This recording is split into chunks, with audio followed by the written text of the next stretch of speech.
demand is very strong, especially given this extreme drought conditions that we're seeing. And so we're kind of in that tight situation supply-wise, and tight supplies, that Econ 101, that's going to drive that price higher. Mark Welsh knows what farmers are facing trying to feed people and livestock.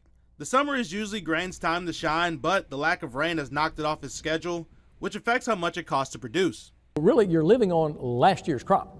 Well, we've been dry for a while now, and so we've been going through a lot of feed, supplemental feeding for livestock operations all across the state for a long time.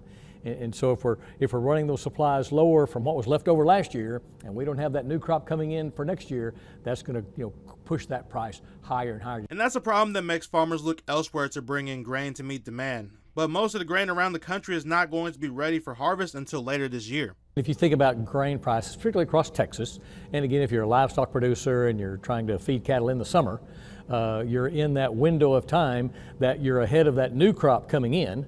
Even Texas crop, which would come in typically in August and September, and then up in the high plains up into October, November. And then of course the Midwest crop comes in October, November, December. Welsh says we're not going to see the impacts that grain would have on the market we would normally see, which is going to cause a lot of stress for his producers. We just don't have those kind of supplies.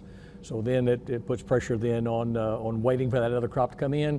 And if you got to have the grain now, whether you're running a livestock operation or an ethanol plant or whatever it might be, it puts a squeeze on prices.